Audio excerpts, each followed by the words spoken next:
the old Griggs recipes in a new location at 6761 Donovan Drive. By M1 EP Management Corporation.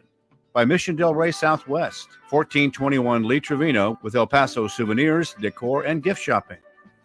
And now, El Paso History with Andrew J. Polk. Thank you all so very much for joining us here for the El Paso History Radio Show, airing live on News Radio 690 KTSM. Today is May 7th, 2022, and today we're talking about some upcoming events and history surrounding them in the borderland, including getting a first-hand view of the history of locomotive transportation and everything involved in it, and the important remembrances of those who served, again, in the region. You can, of course, find us on air, online, live streaming on KTSMradio.com with full video on the El Paso History Radio Show Facebook page and YouTube channel, as well as on the Facebook page, Remember in El Paso, when be up there shortly here this morning. Because, of course, this is the place where we say Texas history begins in El Paso. We do have a history moment today on the top of hour 2 from documentary filmmaker Jackson Polk. Today he talks about stagecoaches that ran through El Paso. But, of course, today our guests are Patricia Kiddney, president of the Concordia Cemetery, and Woody Barr with Southwest Chapter of the Railway and Locomotive Historical Society, treasurer there, technically, correct? Yep. Yes. Absolutely. So we are talking about a couple of sets of events here because, the one that might make the most sense if people just take a look at the calendar for Concordia is, of course, Memorial Day is coming up. And given the long service of, military personnel, both in, around, and from the region, makes a lot of sense there, Patricia, I would say. Yes. Yes, it's great. We're honoring everyone from the Mexican War to date. Oh, so quite the span of history there. And then, of course, Woody, we are talking about all of the important things that are going on when it comes to, again, transportation, because that's ever so slightly influential in the history of this region, because among other modern things, the way I kind of think about it whenever we're talking about the early history of El Paso is there's pre-railroad and then there's post-railroad. Right. And that's why they call us the Pass of the North. Because, in fact, we were the pass to the north, south, east, and west.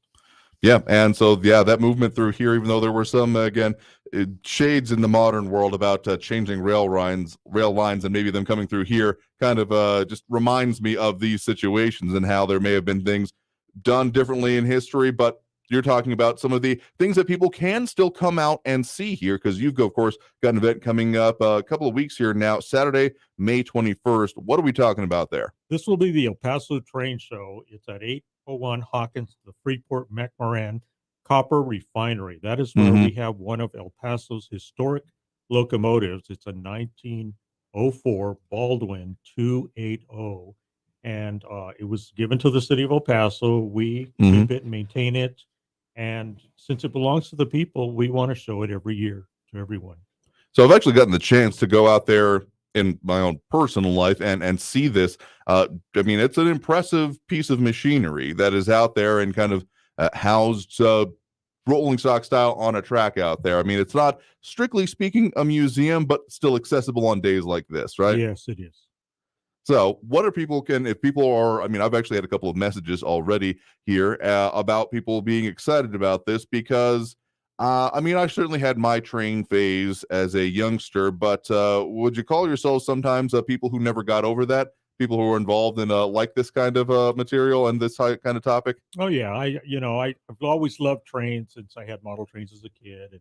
And then the full-size trains, the actual rolling stock, is amazing to see, and especially something like this, a steam locomotive. They're so amazing. And then along with this, at the show, we'll have a boxcar and a caboose. So I think we got a couple of pictures of something along these lines. Again, the event itself here, actually, we got the flyer up for it there again, Saturday, May 21st, just to mark your calendars here. Just for the logistics here, again, I know people were very interested in this kind of thing. Do people need to do anything? Do they need to register? What do they need to do to work with you all to be able to attend? It's a free event. It's open to the public. All you have to do is show up. We'll have different areas. There's an enclosed pavilion.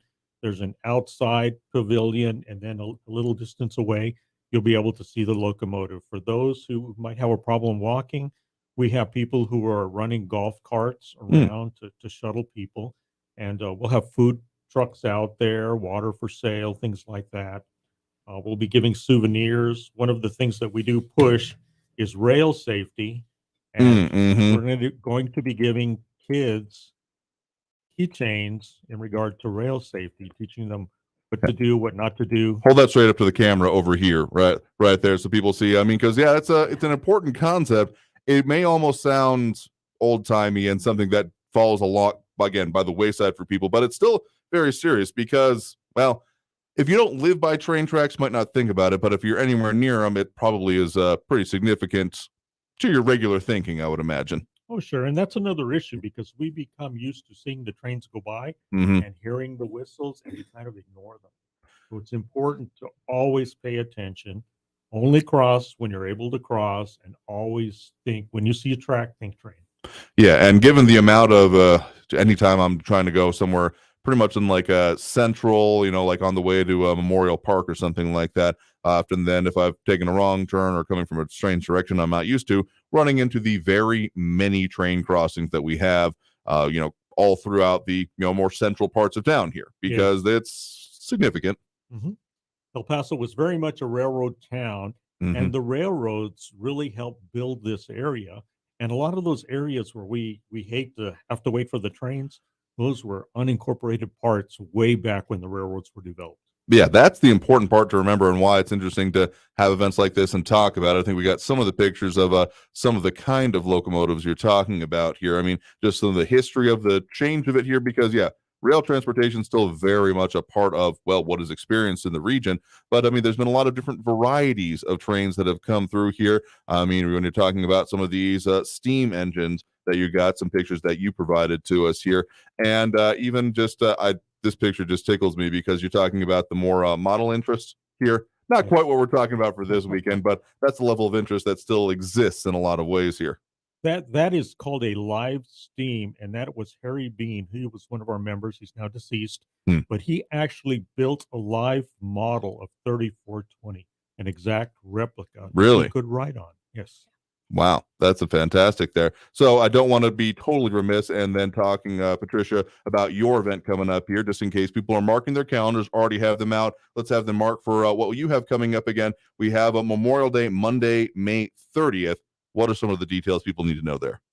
Well, it's going to be held at the Buffalo Soldier Memorial Monument. Mm-hmm. And right inside the cemetery is a meditation park that we have set up. So it's going to be in there, and we are very proud of this meditation garden. It's perfect for events like this. We have shelter, we have shade, in other words. Mm-hmm. We're going to have a large canopy. We have at least 100 chairs ready to go, and we'll have water for these people. And the parking should be handicapped only inside the Buffalo Soldier area, but you can park inside Concordia itself, on the streets inside the Mason area as well. And I think we got a picture of the Buffalo Soldier area right here because, and actually I think from previous years when you've had some of those canopies set up here. So that's the kind of installation people should be looking for there, right? That's right. Okay. Yes. And then, of course, I mean, there's other many parts. We'll talk about that here. But if you're looking either for flags, things like that in one of the grassy areas, and then also memorial headstones that may look a little bit different than, well, just say the rest of most of the actual cemetery, right? Well, this is a memorial area. Exactly. So the Buffalo Soldiers who are represented there are scattered throughout the cemetery. These actually are totally a memorial headstone for them. And there's 42 Buffalo Soldiers that we're memorializing at that spot. Okay, so again, those events and that thing happening 10 a.m. again, Monday, May 30th, like we mentioned there. And so again, another thing to mention, what do people need to know to get involved there? Well, they need to come with a reverent attitude, and they need to come with their hearts full of gratitude for the soldiers that we're honoring. We have 276 veterans that we've identified in Concordia Cemetery. So what they need to know is they're going to be on sacred ground. It's going to fill you with patriotism. And we're very, very blessed to have this placed before us and have been given the task to share all of this. Absolutely, because of course the meaning of the day that we'll certainly be getting more into here once we talk more about these events coming up in the next hour. The day itself is a description of the way you should be thinking about things. Memorial Day, memorializing and remembering those that served and gave the ultimate sacrifice. Differences between Veterans Day, Memorial Day, and Armed Services Day, but maybe we'll get into that a little bit later as well, since people sometimes get confused about that here. But again, what are you getting back to what we're talking about when it comes to the history of trains here? What do you hope people get when they have the chance to come out to an event like this? I mean, the sense that you get, big impressive machinery is always big and impressive, but again, it's more significant than just that here for our area. We want them to know a little bit about the history of El Paso, how it was created, how it came about. The railroads played a very large part of El Paso's history. In the 1950s, El Paso was the third largest rail center for the Southern Pacific Railroad, which was quite a bit. Mm-hmm. When Southern Pacific purchased large locomotives, they brought them to El Paso, ran them to Alamogordo, and then shipped them to California, technically as used, so they wouldn't have to pay the taxes. So we had quite an investment here.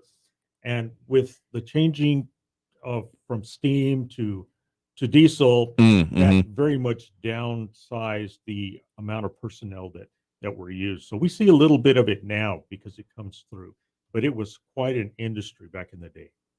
It still very much is in its own right, even though it's seen a lot of history and a lot of changes here. I've actually known a couple of people over the years who were still doing some of the rail line work in this area, still running the locomotives and the engines now. So, it's to overlook it would be, I think, a mistake in anyone's real either study of history or even modern circumstances, because it's still pretty significant.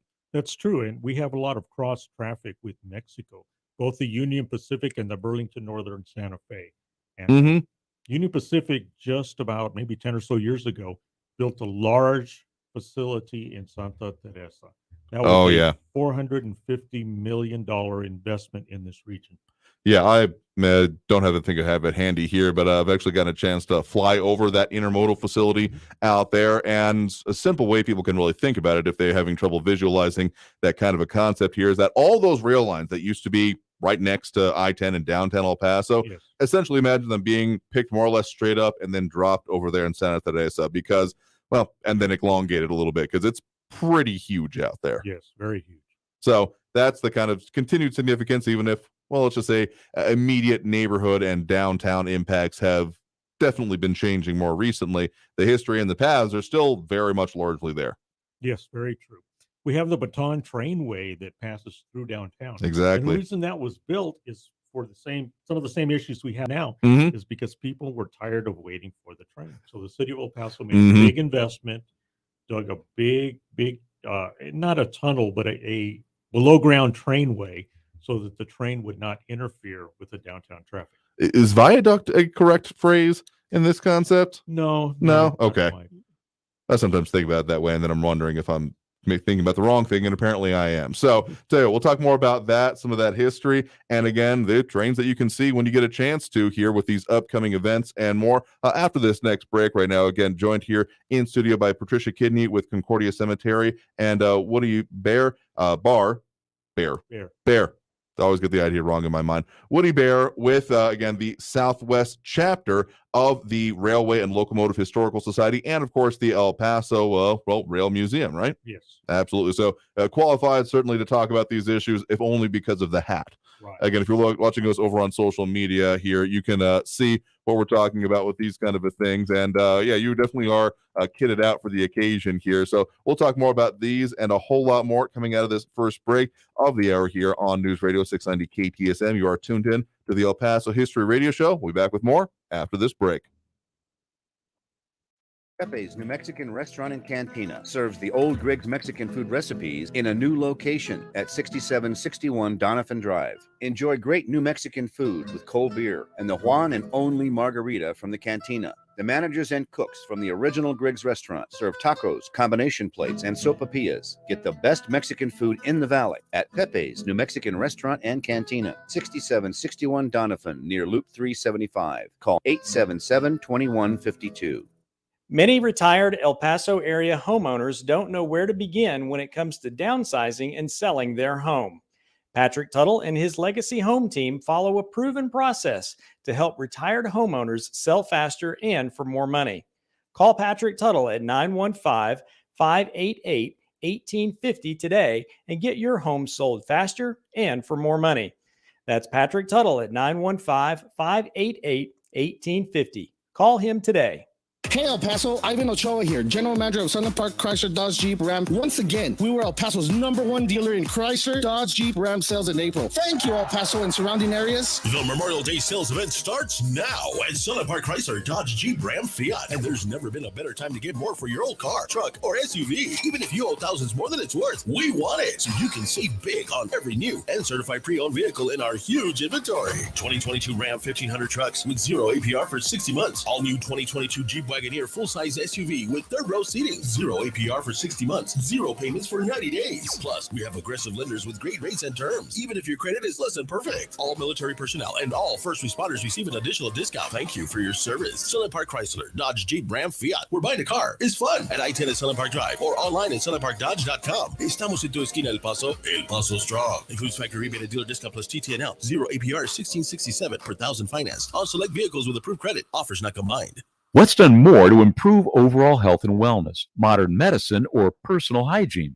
Actually, it's both. But considering that bathing went mainstream in the 1800s and brushing your teeth in the 1900s, isn't it time for something new, like cleaning your nose? After all, your nose is the body's air filter for trapping dirt and germs, the first line of defense against allergens, bacteria, and viruses from getting into your lungs. But how do you clean your nose? With Navage. Navage isn't medicine, it's more like plumbing. Navage uses powered suction to pull saline in one nostril to the very back of the nose where germs can get trapped and multiply, and then out the other nostril, flushing out mucus and microbes so you can breathe better, sleep deeper, snore less, and stay healthier. Join over 2 million others and find out for yourself how refreshing and easy to use Navage is. At Navage.com, Walgreens, CVS, Rite Aid, Target, Bed Bath, and Walmart. Navage. Clean nose, healthy life. News Radio 690 KTSM El Paso.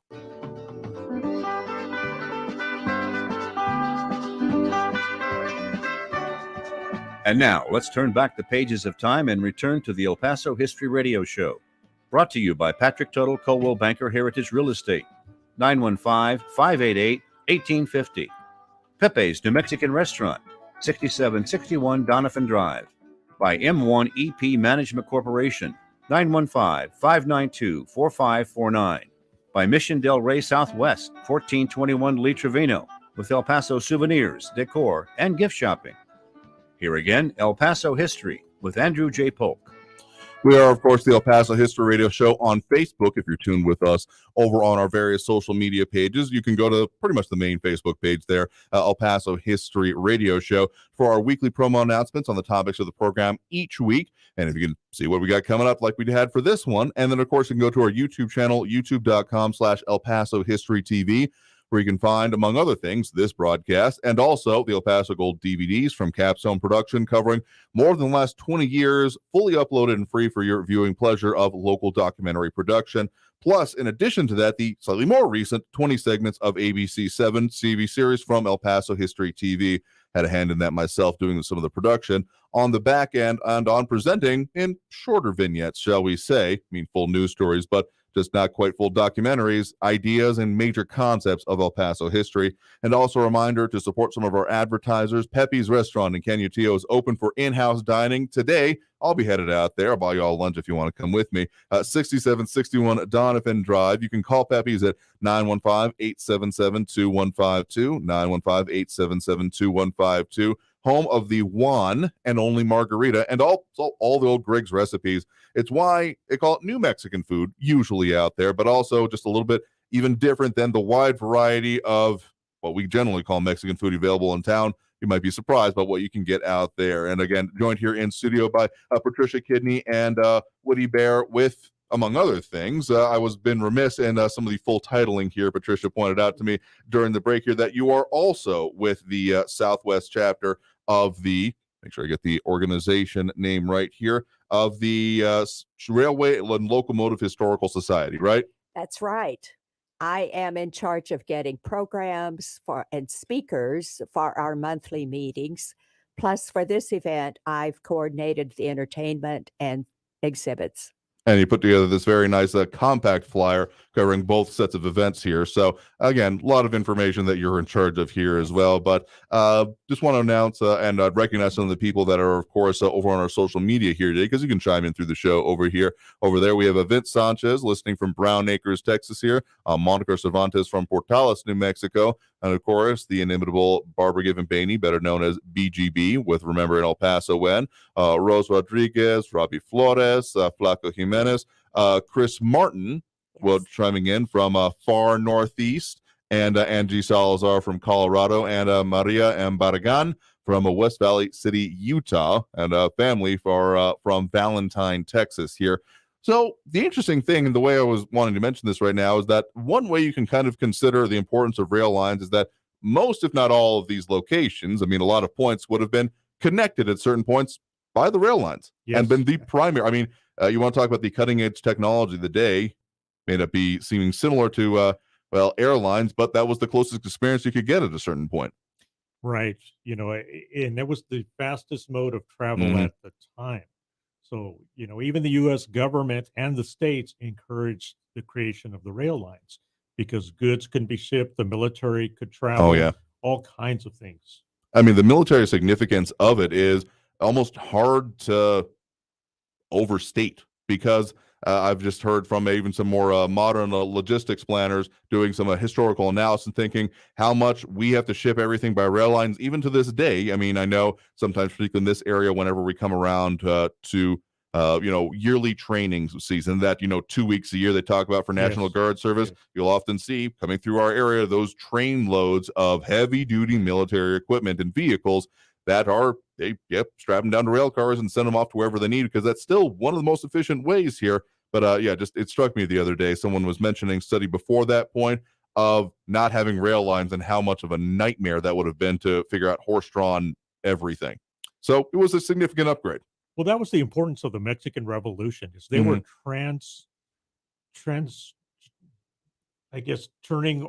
moving from horse-drawn vehicles to motorized. Yeah, both transferring and transforming how they considered it. Yeah. And a lot of those motorized vehicles were shipped through El Paso to Arizona, New Mexico, Columbus area to go down into Mexico. And that helped the World War I efforts a lot.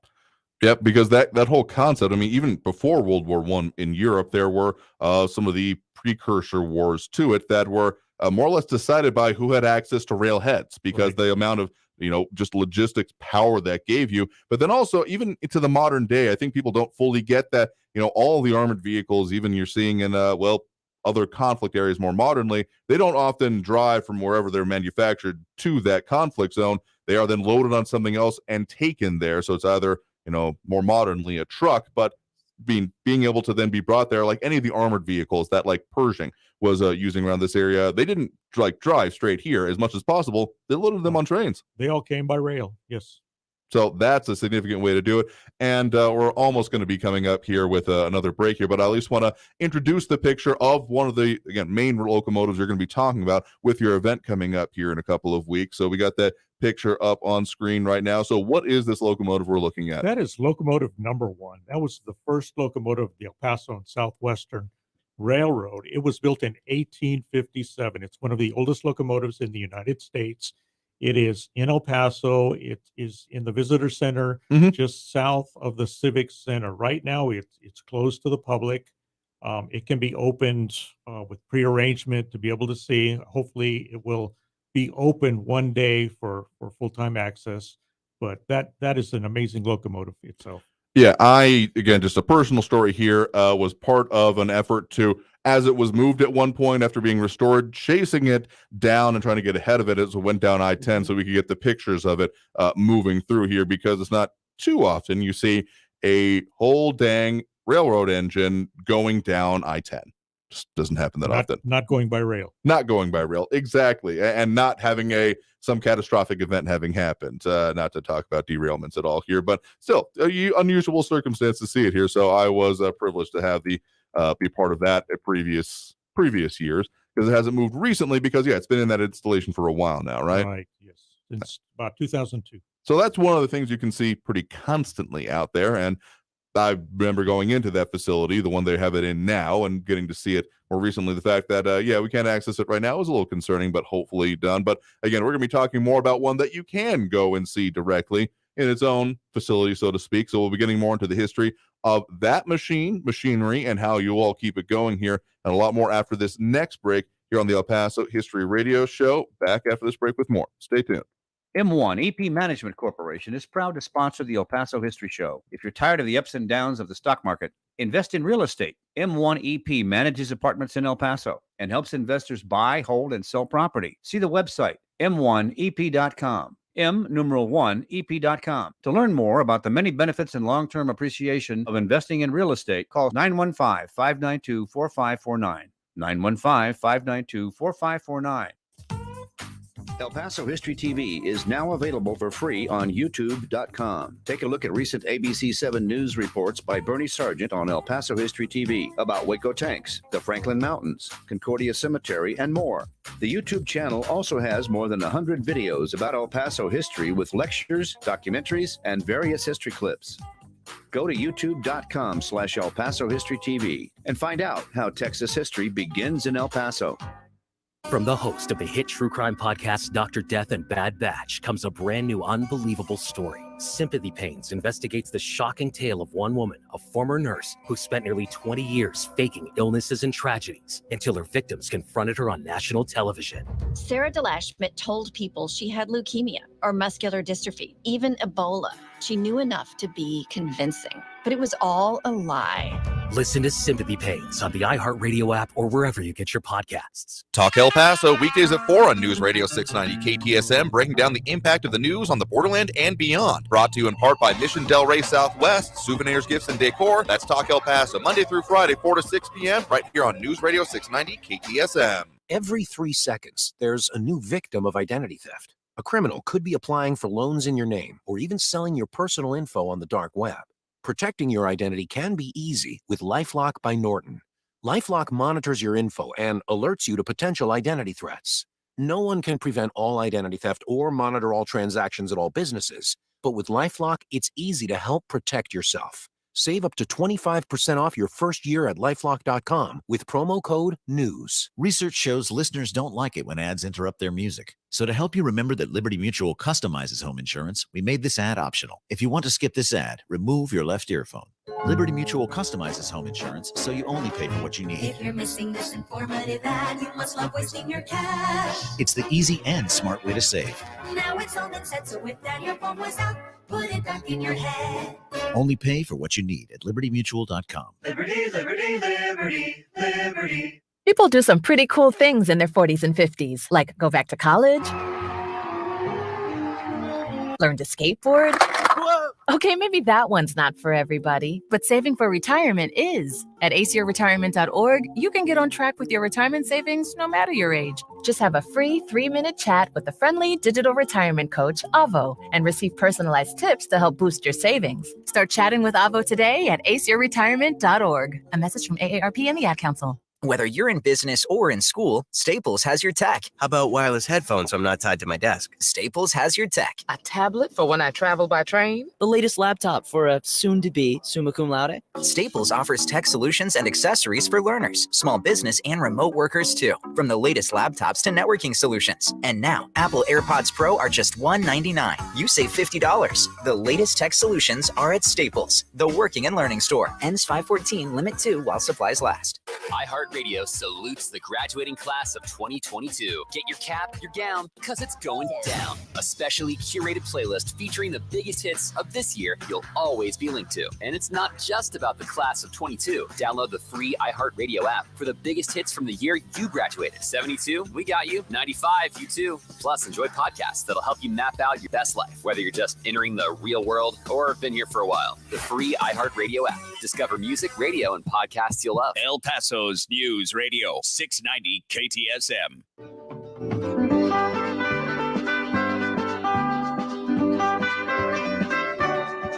And now, let's turn back the pages of time and return to the El Paso History Radio Show.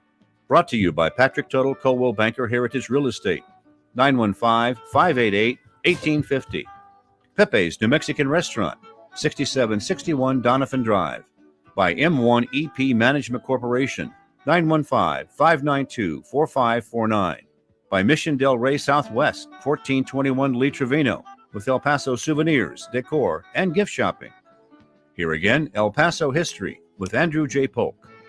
Thank you very much all for joining us here for the El Paso History Radio Show, airing live on News Radio 690 KTSM. I want to talk about some of our other partners in promoting and talking about local history. You definitely want to go and check out celebrationsofourmountains.org, particularly if you like getting up and out and doing things in and around and truly experiencing both the natural and historic landscape and a lot of other ways they talk about things here. Of course, coming up later this month, they do, of course, have the continuing Useful Plant series with Eric Kappas, specifically out at Ardovino's Desert Crossing here, and even more coming up through the rest of the year here, and also one over at Kern Place on the 21st as well. And then they've got more coming up in June as well. Sunspot Observatory Tour. So not even just totally focused in the borderland, but regionally as well. So if you want to find out anything about what they're going on and doing, celebrationofourmountains.org. So celebrationofourmountains.org is the way to find them and find out the many events they got going on. And of course, I have to mention our friends at Monterey Asset Management, having changed their name to M1EP Management Corporation.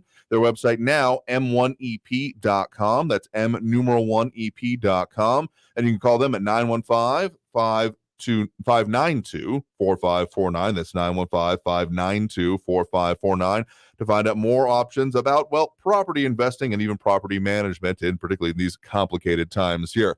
So joining us again here continuously in studio, we do, of course, have Patricia Kiddney and Woody Bear talking about some of the events coming up with, again, the Southwest chapter of, getting the correct name here again, the Railway and Locomotive Historical Society. So we were talking a little bit during the break about some of the significance here. And again, want to refocus on the event because all the stuff we're going to be talking about here in kind of both aspects, people will be able to go out and experience directly. And for El Paso Train Show, that again happening 801 South Hawkins on at the Freeport McMoran Copper Refinery Park. And for people who never have been there, and unless you've worked there, you probably haven't been there or involved in this kind of work like you all are, it might be a little bit hard to find here. So how do you describe getting there? It is south of I-10. So if you're coming from the west side, you would turn right and go down Hawkins. If you're coming from the east side, you would turn left and go down to Hawkins.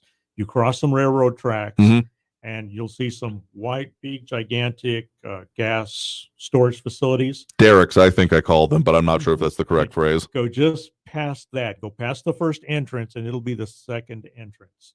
And you'll see the locomotive in the distance and some canopies and a bunch of cars parked there. So you'll kind of get an idea where it's at. Okay, so you'll, I'm sure, maybe put out some of those signs like towards the road to like turn here kind of thing. So, I mean, y'all do this well and do this regularly. So to make it clear how to get there, important here. And again, important things to note, no cost for this does go from 9 a.m. to 5 p.m., but there'll be a lot of stuff happening during the progression of the event. So it makes sense to go out there early, right? Sure, yeah, all day long. We have events for kids. We'll have a scavenger hunt. We have books and things for sale. This is one, if you can see it. Rico's Curve is about a massacre that happened during the Mexican Revolution, and we'll have should have the author out there to talk about the book and also sign the book too. It'll be $18. Wonderful history. The event is sad in itself. This was kind of a retaliatory act on the Vistas against some American miners, but this is very interesting. And we have Jeannie Glenn that's going to be out there with El Paso Book Publishers. She's going to have different books, but this is a book that was recently published and it's already out of print. It sold out in 3 months. Really? Okay. I have 2 or 3 copies available at $75. If anybody wants to run down and grab one, you know, it's filled with all kinds of wonderful information about the El Paso Southwestern Railroad.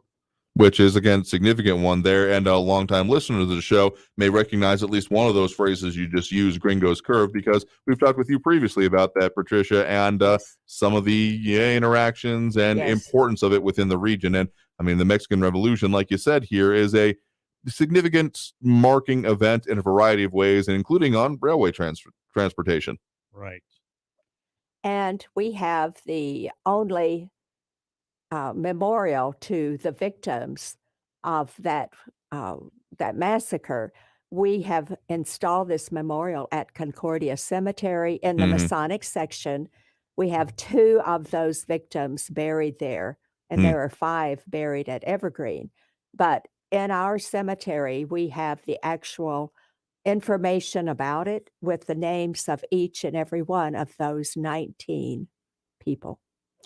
Interesting stuff here. So the one that people are going to be able to specifically see the actual railroad engine we're talking about here, we actually do have a picture of that available right now. And so this is this is an old picture, and it has changed a bit over the years, but this is the actual machine people are going to be able to see when they head out to El Paso, the El Paso train show, right? Yes, it'll look a little bit different tender, a little more modernized through the years, a little bit of a change in equipment and things to it to bring it up to speed.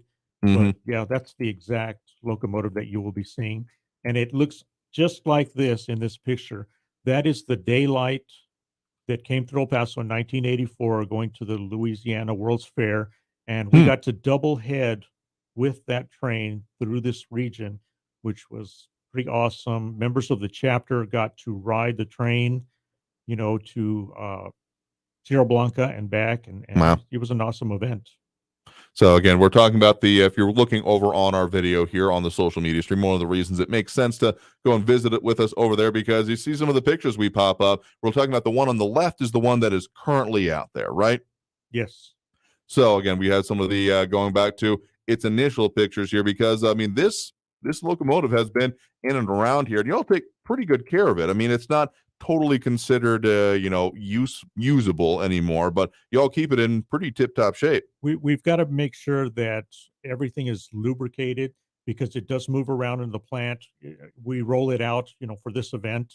So we don't want any of the parts to freeze up. We keep it from totally rusting away, and it is restorable. If we wanted to make the investment, it could run again.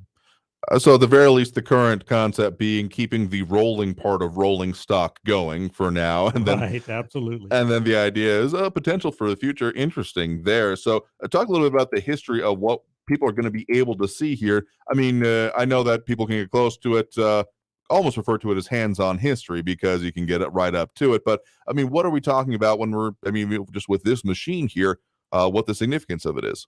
The significance is that it was built in 1904, and it was built for the El Paso Northeastern Railway, which started here in El Paso and eventually went all the way up to Dawson.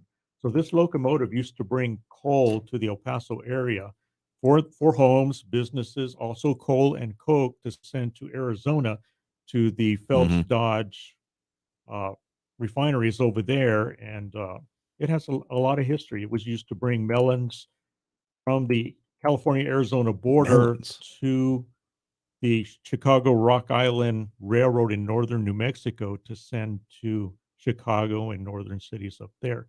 So it's had all kinds of different types of history and things. It had a snowplow on it at one time. It used to have to push snow off the railroad in northern New Mexico. It's done so many different things. It was leased to Mexican Railway, the Chihuahua Cerveceria, and Harina down in Mexico just after the First World War. Prices of copper dropped after the war. They didn't need it for the munitions, and so they were looking for ways to continue to make money with these locomotives. And that's kind of a neat history, it being in Mexico for a few years. And on the trucks are the wheel set that are under the tender. The tender is the one that carries the oil back. And on there, they're marking Southern Pacific of Mexico. On locomotives, they record the history by stamping the dates, the type of work in the metal. But these happen to be cast in those trucks. So it's kind of the history of this, again, particular machine we are talking about here. This locomotive is very reflective of the history of the region writ large, because you're talking about all the routes it made, all the different areas. I mean, the reason it's even on the facility it is now is because that is a link to the history of what it did. I mean, you're talking about those Arizona runs and heading out that way, the links to the copper mining, and then manufacturing, final actual smelting and those processes. People who may remember Asarco being a plant, I mean, that was very important and significant part of the local industrial just contribution to that whole process. And this, again, engine, as you're saying, was a big part of it. Yes, it was, because Phelps Dodge created a line, the El Paso Southwestern, from Arizona so that they could bring all of the copper here so that it could be processed, and eventually bought the El Paso Northeastern so that they could get all of the coal from the coal fields in northern New Mexico. And that rail line in its own right, as we were talking a little bit during the break, I think you got a map there of it as well, had its own contribution to history because, among other things, you could point to, just speaking again about the Mexican Revolution, that one was ever so slightly significant about how it was then used for some of the, well, let's just say combatants during it, and then causing further incidents, if you want to mention that, Patricia. Well, I do. During the Mexican Revolution, President Wilson allowed Carranza to run his troops on this line over to Douglas, Arizona, in late to 1915. And there was a battle ensuing right across the border from Douglas. And the element of surprise was taken from Pancho Villa because when he got there, Carranza's people were already in place and they won that battle. And I think it's one of the significant points that led to his further agitation. And it eventually it's part of the road that led to Pancho Villa attacking Columbus.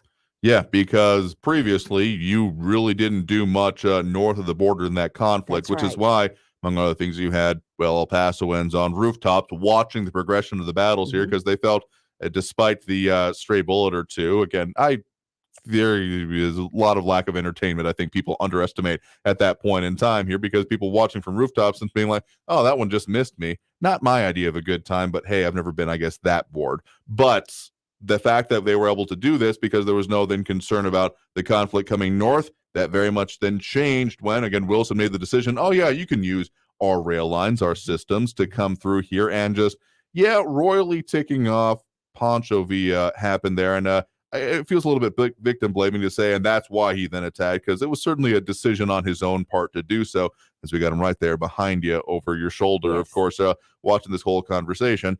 And then that decision to attack Columbus, of course, altered a whole lot of even just regional history, as we were talking about then the punitive expedition that came out of it here, again, very much defined in ability-wise by railroad. So all of this stuff very interconnected at that point in our history.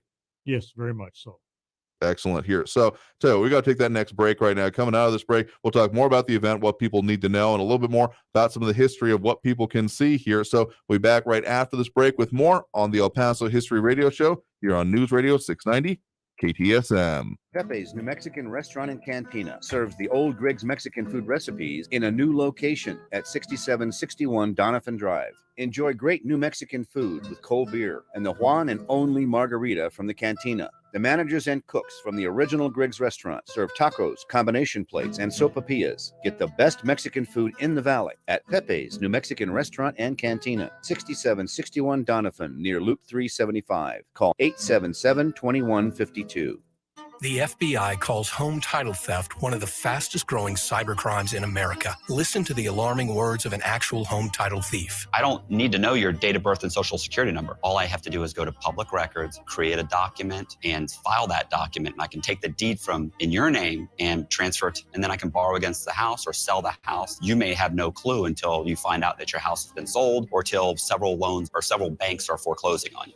For pennies a day, Home Title Lock puts a virtual barrier of protection around your home's title with 24/7 monitoring. The instant they detect any tampering, you'll get an alert. And that's bad news for home title thieves. So the problem with a company like Home Title Lock is that they can get me in the middle of the crime, and that's your worst fear. Are you already a victim? Find out today with your free title scan and complete title report. $100 value, free with sign up. Just go to mytitlelock.com. That's mytitlelock.com. Are you feeling unbalanced? Have you tried Clever Tea? Wake up with Yerba Zest. Keep going with Oolong Wise or wind down with Kava Slumber. Use code RADIO for $5 off your first online purchase at clevertea.com or in store at 230 North Copia. Clever with a K, Clever Tea. For victims of drunk and drug driving, our grief is unique, but you are not alone. You always have a place at MAD. Call our 24-hour victim helpline at 877-MAD-HELP or visit mad.org. When is the best time to talk to your family about staying in touch during a disaster? When floodwaters reach your door? When wildfires are engulfing the edge of your neighborhood? Or an earthquake is destroying buildings? When a tornado is tearing through town? Or a hurricane strikes? Or is the best time perhaps today? During a disaster, you may not be able to stay in touch with your family or friends as easily as you think. And it's not always as simple as using your cell phone. That's why now is the time to take action. Go to ready.gov/communicate and make your emergency plan today.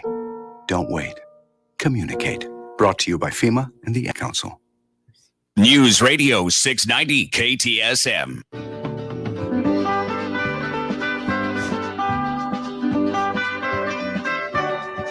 And now, let's turn back the pages of time and return to the El Paso History Radio Show. Brought to you by Patrick Tuttle Coldwell Banker Heritage Real Estate.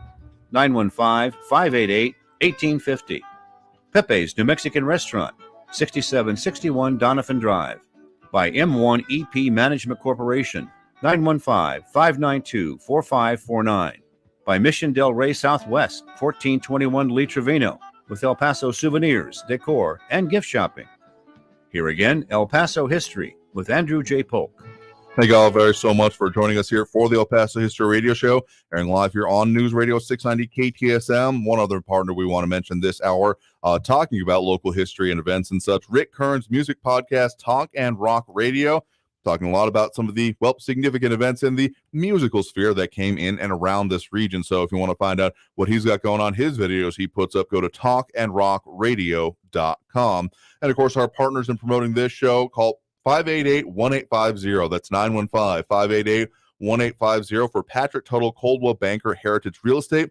Patrick is an excellent realtor to go for El Paso homes for sale or rent, has done some great work just even for my family here. So again, if you want to call him right in his pocket, 915-588-1850. But again, joined here in studio by Patricia Kiddney and Woody Bear with the, among other things, specifically this hour, we have been discussing very directly the Southwest chapter of the Railway and Locomotive Historical Society. And again, the real focus on all of this is about that event that is coming up here just shortly, a little bit later this month, May 21st, with the El Paso Train Show, because people are actually going to get the chance to, I want to make it perfectly clear, climb aboard this. Well, not exactly that look of it, more climb aboard this on the left here, yes. But that whole history of that machine is consistent between all of that. Yes, very much so. We'll have an actual engineer on the locomotive. You climb up the stairs. He'll give you a little bit of history of the locomotive and tell you kind of how it operates and functions, show you some diagrams. He is an actual retired engineer, and his job was to operate steam, but he has operated and worked on the steam type of locomotives instead of the diesels.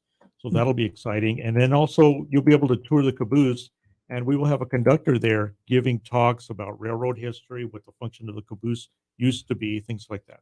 Excellent. So again, all of that happening, again, upcoming on May 21st from 9 a.m. to 5 p.m. out at Freeport McMoran, 801 South Hawkins.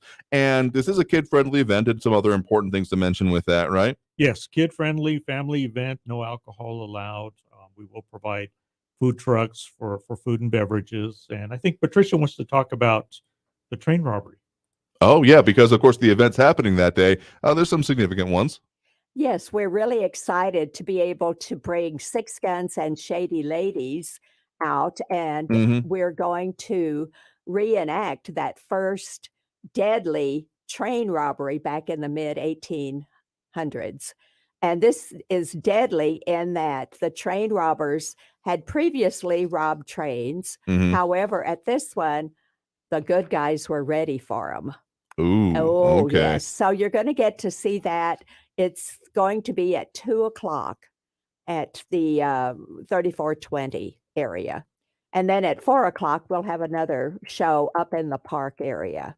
So for those of you who want to see Six Guns and Shady Ladies, we're back.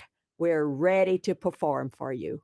Absolutely. So again, find all of that. And if there's people wanting to find out more information about this, if they, of course they can see this video, but if they're wanting to contact you all directly or, find more information online, where's the best place for them to do that? Go to the Facebook webpage, Rio Paso Railroad and Transportation Museum Facebook page, and we'll have information there for them. Yep, I think it's a group that you can find, so search that up, look for it over on Facebook, and you can find all the details and information. We've also got that flyer, as we've been popping up here, over on a couple of pages, including ours on the El Paso History Radio Show, and also Remember in El Paso When. So a lot of ways you can find the information. Make sure to go out here. So I know some people have been asking me, as soon as we put the promo up for this, people are wondering, oh my gosh, where can I go and see the trains and the train? So excitement there. So I expect that we'll have a good turnout as people are just really loving getting out here and seeing what we got going on in the region and the great history of it as well. Because all of that is going to be on feature during this whole event, right? Yes. Yes. Yeah.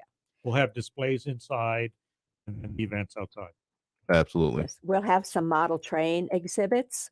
We'll have kid games. Scavenger hunts. We'll have roping hedge. You'll get to practice your Okay. roping and all kinds of games for kids as well and activities. So this really is a great day for all you moms and dads to bring these kiddos out and share this history. Absolutely. So again, more information on that, I'll post it over on the social media. But we got to take that end of the hour break there. Music has come up here. So again, we're going to be sticking around with us here, Patricia Kiddney and Woody Bear, talking about all these things we got going on, as well as more coming up, more about Concordia coming up in this next hour of the El Paso History Radio Show. So stay tuned here on News Radio 690 KTSM.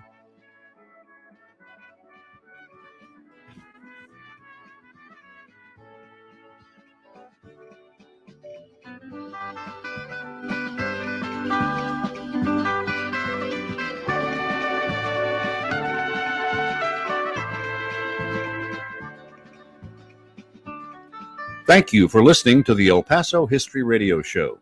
There's another hour to go, so please stay tuned. This hour is brought to you by Pepe's New Mexican Restaurant, home of the Juan and only Margarita, by Patrick Tuttle, Coldwell Banker Heritage Real Estate, 915-588-1850, by M1 EP Management Corporation, 915-592-4549, by Mission Del Rey Southwest, 1421 Lee Trevino, with El Paso souvenirs, decor, and gift shopping. We'll be right back after the news, right here on News Radio 690 KTSM El Paso. What's done more to improve overall health and wellness, modern medicine or personal hygiene? Actually, it's both. But considering that bathing went mainstream in the 1800s and brushing your teeth in the 1900s, isn't it time for something new, like cleaning your nose? After all, your nose is the body's air filter for trapping dirt and germs, the first line of defense against allergens, bacteria, and viruses from getting into your lungs. But how do you clean your nose? With Navage. Navage isn't medicine, it's more like plumbing. Navage uses powered suction to pull saline in one nostril to the very back of the nose where germs can get trapped and multiply, and then out the other nostril, flushing out mucus and microbes so you can breathe better, sleep deeper, snore less, and stay healthier. Join over 2 million others and find out for yourself how refreshing and easy to use Navage is. At Navage.com, Walgreens, CVS, Rite Aid, Target, Bed Bath, and Walmart. Navage. Clean nose, healthy life. Hey El Paso, Ivan Ochoa here, General Manager of Southern Park Chrysler Dodge Jeep Ram. Once again, we were El Paso's #1 dealer in Chrysler, Dodge, Jeep, Ram sales in April. Thank you El Paso and surrounding areas. The Memorial Day sales event starts now at Southern Park Chrysler, Dodge, Jeep, Ram, Fiat. And there's never been a better time to get more for your old car, truck, or SUV. Even if you owe thousands more than it's worth, we want it. So you can save big on every new and certified pre-owned vehicle in our huge inventory. 2022 Ram 1500 truck, $100 with 0 APR for 60 months. All new 2022 Jeep Wagoneer full-size SUV with third row seating. 0 APR for 60 months. 0 payments for 90 days. Plus, we have aggressive lenders with great rates and terms, even if your credit is less than perfect. All military personnel and all first responders receive an additional discount. Thank you for your service. Summit Park Chrysler, Dodge, Jeep, Ram, Fiat. Where buying a car is fun at I-10 at Summit Park Drive or online at SummitParkDodge.com. Estamos en tu esquina El Paso Strong. Includes factory rebate and dealer discount plus TTNL. 0 APR is $16.67 per thousand financed on select vehicles with approved credit. Offers not combined. NBC News Radio, I'm Julie Ryan. Milwaukee police are investigating a pair of shootings that left at least 20 people wounded. Scott Carr has the latest. Milwaukee police say both shootings happened near the Fiserv Forum, where thousands were attending Game 6 of the Bucks-Celtics playoff series. The first happened about 9 p.m., the second reported about 3 hours later. Police say the victims ranged in age from 15 to 47 years old. All are expected to survive. Police say at least 9 firearms have been recovered. 10 people have been taken into custody so far. I'm Scott Carr. President Biden is defending his administration's response to the growing baby formula shortage in the U.S. This is a process. We're working on it very, very hard. There's nothing more urgent we're working on than that right now. And I think we're going to be making some significant progress very shortly. Speaking at the White House, he said the response must be both cautious and speedy. Republicans have accused the Biden administration of being late and slow, arguing the problem has been growing for some time. A delegation of Republican senators is making a surprise visit to war-torn Ukraine. Video shows Minority Leader Mitch McConnell being greeted by President Zelensky in the Ukrainian capital of Kyiv. McConnell is accompanied by Senators Susan Collins of Maine and John Cornyn of Texas. The visit comes as a $40 billion military aid package for Ukraine remains stalled in the Senate. Sean Diddy Combs will host the Billboard Music Awards this weekend. The annual award show is set to broadcast live from the MGM Grand Garden Arena in Las Vegas. Doja Cat and The Weeknd are the most nominated acts of the night. The Weeknd has 17 nominations, while Doja Cat has 14. Olivia Rodrigo is trailing closely behind with 13 nominations. The Billboard Music Awards kick off Sunday at 8 p.m. Eastern Time on NBC and Peacock.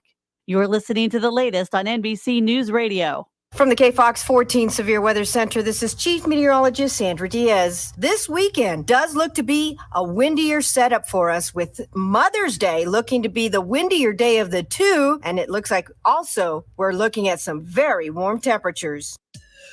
Join Brian Birds of the Brian Birds Home Selling Team every Sunday morning at 7:30 a.m. for Real Estate Tips with Brian. The best in El Paso when it comes to selling. Brian is an expert in real estate. Listen every Sunday from 7:30 a.m. to 8 a.m. on KTSM AM 690 for tips on buying or selling your home, info on what's going on in the market today, and much, much more. Real Estate Tips with Brian every Sunday morning at 7:30 on KTSM AM 690. On the new true crime podcast Betrayal, a woman chronicles her fairy tale romance gone horribly wrong. When her seemingly perfect husband's secret life is uncovered, it destroys her marriage, shakes their community, and ultimately sends him to prison. Going through Spence's emails, Snapchat, whatever I could get my hands on. Just a punch in the gut every single time. Listen to Betrayal on the iHeartRadio app or wherever you get your podcasts. Talk El Paso, weekdays at 4 on News Radio 690 KTSM, breaking down the impact of the news on the borderland and beyond. Brought to you in part by Mission Del Rey Southwest, souvenirs, gifts, and decor. That's Talk El Paso, Monday through Friday, 4 to 6 p.m., right here on News Radio 690 KTSM. As the country bounces back from COVID and mask mandates are lifted, your business needs a lift too. Promote your company right here, right now. Radio ads connect with 93% of Americans every week. That's more than Google, more than Facebook, more than TV. In fact, radio reaches 20% more millennials than TV. Want more of the people you want to talk to all in one place? Visit iHeartAdvertising.com and get AM and FM working for you. That's iHeartAdvertising.com. The thought of my sons growing up without me inspired me to quit smoking. I talked to my doctors, and then I threw away all my cigarettes, ashtrays, and lighters. I started exercising instead of smoking. Getting support from friends online kept me on track. Staying away from alcohol when I was first quitting was key. Instead of smoking after I ate, I'd get up and take a walk. I missed having a cigarette in my hand, so I'd hold a pen or a straw, anything. Until I knew I wouldn't give in to temptation, I spent more time with my friends who didn't smoke. I went to places that were smoke-free. I didn't stay quit the very first time I tried. I kept on trying, and I learned something each time. Do whatever it takes. No matter how many times it takes. I quit. I quit. I quit. We did it, so can you. You can quit. For free help, call 1-800-QUIT-NOW. A message from the U.S. Department of Health and Human Services and CDC. News Radio 690 KTSM El Paso.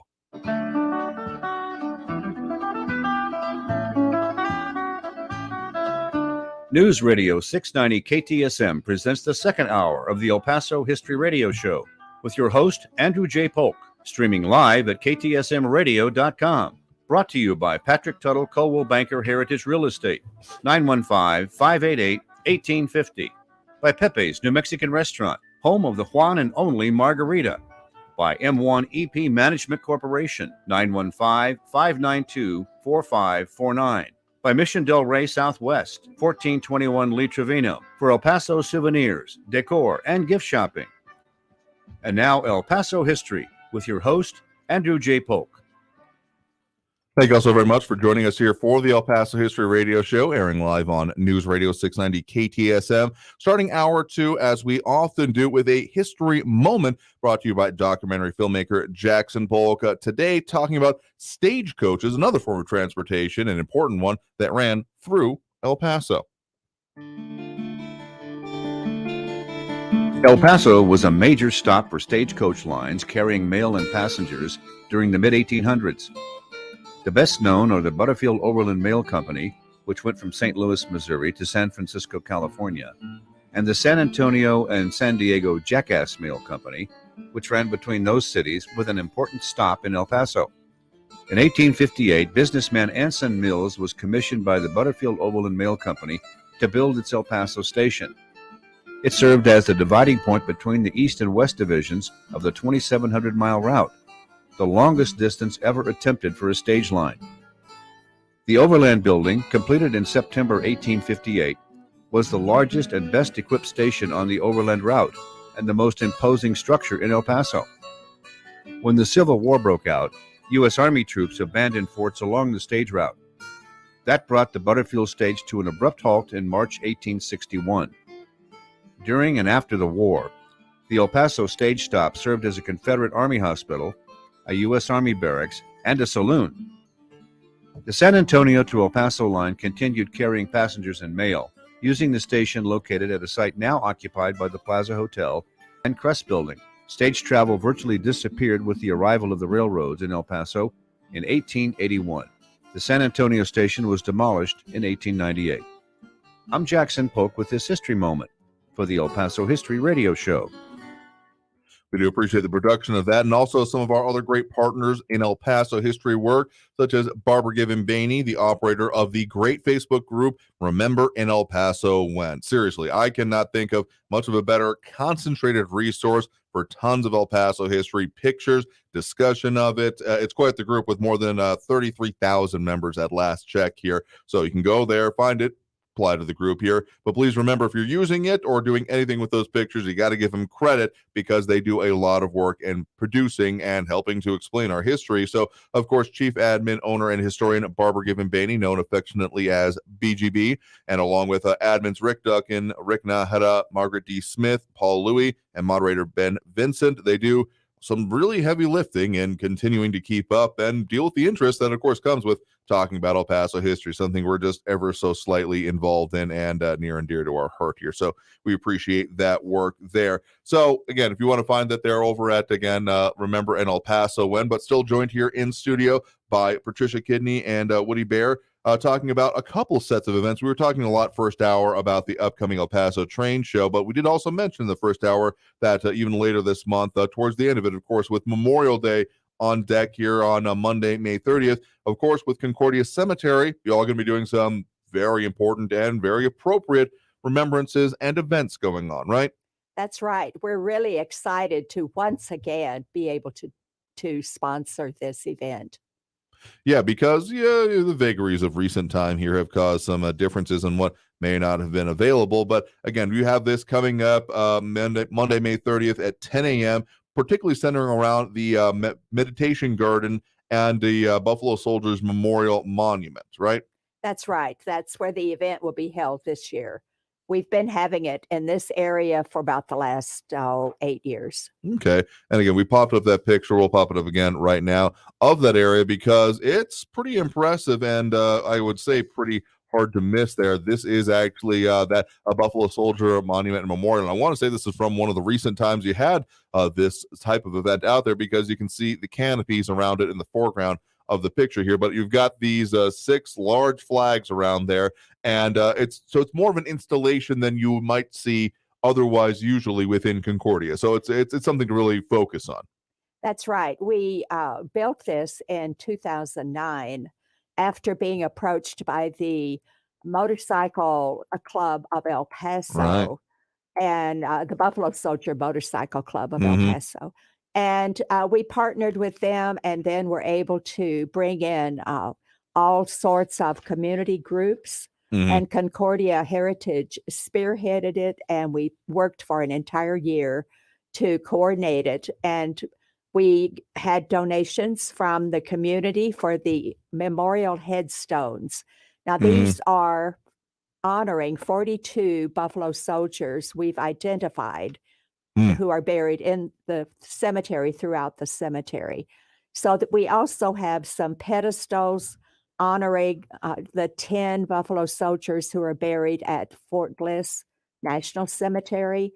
And we have a pedestal honoring the Buffalo soldiers from Fort Huachuca who were killed in the Battle of Carrizal, Mexico in June of 1916. And they were just dumped in a big mass grave. So we wanted to have something in Concordia with this Buffalo Soldier Monument to have it all in one place. So this was a major achievement for us. Absolutely. And again, a great one. And we've got that depiction of the charging Buffalo Soldiers vaguely in this region here. Can't quite determine what the setting in the background is, but reasonably could be assumed to be around here. I'm going to say it's probably, I would think more likely around Fort Davis. Yeah. That's what I think. But because the Buffalo Soldiers were the primary force located at all of these forts along the way for the stagecoaches, bringing the mail across, and the visitors, the people traveling from here to the Gold Rush, for instance. So the Buffalo Soldiers were a huge part of our local history, our regional history. So, but for this event, you will enter at the Buffalo Soldier Gate on Stevens and Yandell. So again, that because people who have driven by it, Concordia is not exactly a small location. It is quite expansive here, as we have a couple other good pictures of it here. So there's again saying where that specifically is. Stevens and Yandell is the one they need to go in here and find that there. So that's more or less what side relatively of. It's on the L&J side. The Ellen. Everybody knows there you L&J. go. Yep. That's a real easy way to put it. I was trying to go with Yes. cardinal directions, but that makes a lot more sense, That is actually. The west Perfect. side. Technically the west side, but It is the west side, but L&J's is, L&J. we'll call that significant. and, Yeah, and they call absolutely. themselves the Cafe by the Graveyard. Yep. So we're partners with them and work very well together. Yeah, So, because I mean, all the stuff that you all do with the Concordia Heritage Association and for a Concordia Cemetery overall, it's the kind of thing that needs to be done because there's so much history out there. I mean, even just in other circumstances, we usually talk about, just ever some of those slight topics of, gunfighters, John Wesley Harden, that his grave here. But I mean, there's a whole lot more of the community history put out here. Some of the pictures from the Library of Congress of some of these significant grave sites and just vistas within Concordia. But again, the event that we're specifically talking about for Memorial Day, very correct and appropriate to remember those who served and those who made the ultimate sacrifice in our area, of which there has been many different kinds over the many years.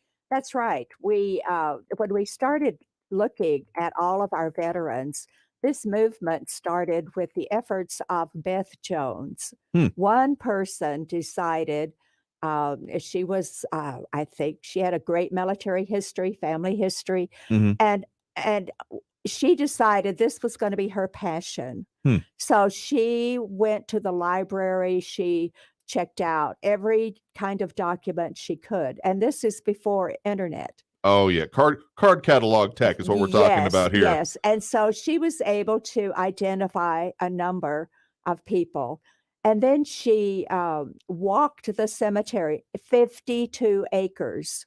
Oh my. 52 acres, and she walked that dang thing from north to south, east to west, to find out if there were headstones, to find out their actual location. And then, starting in 1990, when the association was formed, the members of the association met at 8:30 in the morning, and we put flags out.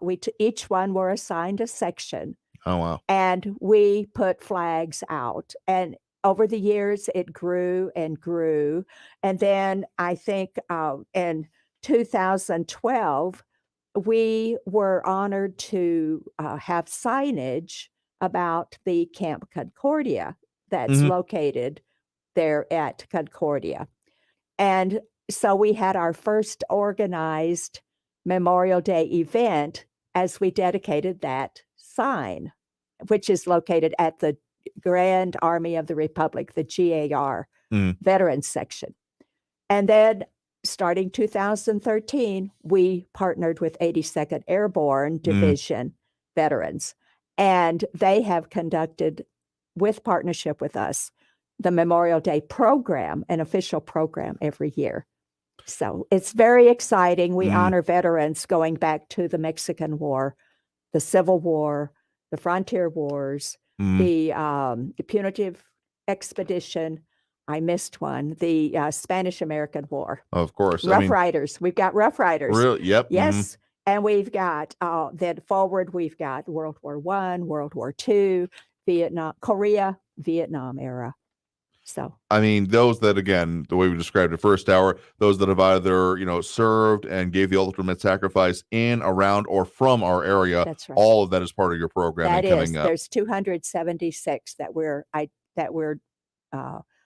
memorializing this year by putting flags on their graves. And of course, Memorial Day, because this often comes up with, just to make it clear for anyone that may have any lack of understanding here, Memorial Day is when we remember those that, again, served and gave the ultimate sacrifice. There are a couple other days significant on the calendar for remembering those that had their part in our armed forces. Veterans Day is for those that served and came back. And then, of course, there is Armed Forces Days, those currently serving. So just in case there's any confusion about that, that's what we're talking about here. That's right. So, but we're very, very honored to have this blessing put upon us to carry out, because it is a blessing. It's not a chore. I mean, the origination of Memorial Day was after, the Civil War, and people originally Decoration Day, because people will go and decorate those graves in remembrance of them. So again, it's an important thing and a lot of history that comes along with it. So being able to do it here again, is a privilege in its own way here. So that's going to take us through one of our first breaks of this hour right now. I have a lot of people who have been chiming in with us here. Daniel Lehman out of Tucson, Horizon City News Service chiming in over on the YouTube page. Rick Nahara, of course, with Remember in El Paso When, and Barbara Given-Baney also chiming in about the wonderful event, particularly the railroad, the train show we have coming up here as well, talking about first hour here. So a lot of remembrances coming in. Jamie Koppenbagger also saying, thank you for another great show. Always look forward to Saturday mornings with you all on the radio. We appreciate you as well, because people being involved in knowing about El Paso history is just ever so slightly one of our focuses here. So we're going to take that next break right now. Sticking around with us will, of course, be Patricia Kiddney and Woody Bear, as we're talking more about these events coming up that you can participate in for marking and celebrating El Paso's history. But back after this break with more on the El Paso History Radio Show here on News Radio 690 KTSM. Many retired El Paso area homeowners don't know where to begin when it comes to downsizing and selling their home. Patrick Tuttle and his Legacy Home team follow a proven process to help retired homeowners sell faster and for more money. Call Patrick Tuttle at 915-588-1850 today and get your home sold faster and for more money. That's Patrick Tuttle at 915-588-1850. Call him today. M1 EP Management Corporation is proud to sponsor the El Paso History Show. If you're tired of the ups and downs of the stock market, invest in real estate. M1 EP manages apartments in El Paso and helps investors buy, hold, and sell property. See the website, m1ep.com. M1ep.com. To learn more about the many benefits and long-term appreciation of investing in real estate, call 915-592-4549. 915-592-4549. It's a grand in your hand. $1,000. No NFTs or ESGs. It's $1,000 straight to you. That is awesome. Listen every hour from 9 through 5 weekdays for your chance to win. A grand in your hand is brought to you by Approved Auto. Drive out in your new ride in less than an hour. Get payments as low as $159 a month. Worried about your credit? Don't sweat it. If you got your license and you got a job, they smell the deal. The deals are sweeter at Approved Auto, 8498 Alameda. Our homes, we protect them from intruders with security systems. But there's another kind of intruder most people aren't aware of until it's too late. Home title thieves. When a criminal transfers your home title to a fake identity and steals your title, no one will notify you. Not the police, not even your bank. Sadly, people find out when it's too late, when their home is sold out from under them, or the eviction notice comes. That's when the legal nightmare begins.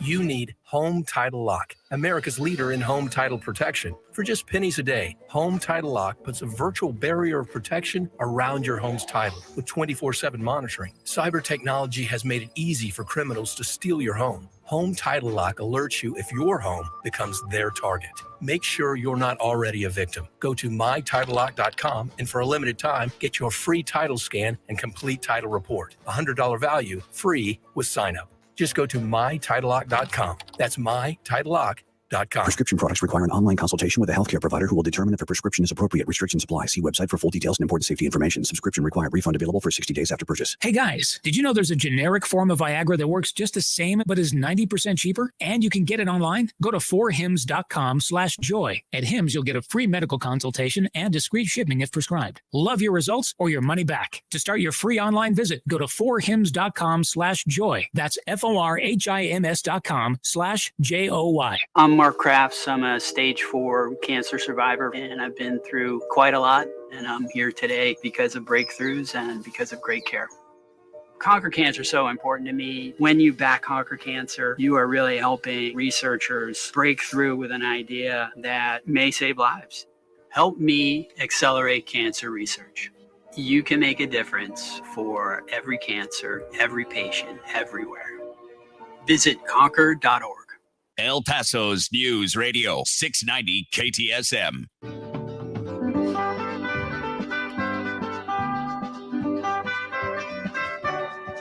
And now, let's turn back the pages of time and return to the El Paso History Radio Show. Brought to you by Patrick Tuttle, Coldwell Banker Heritage Real Estate. 915-588-1850.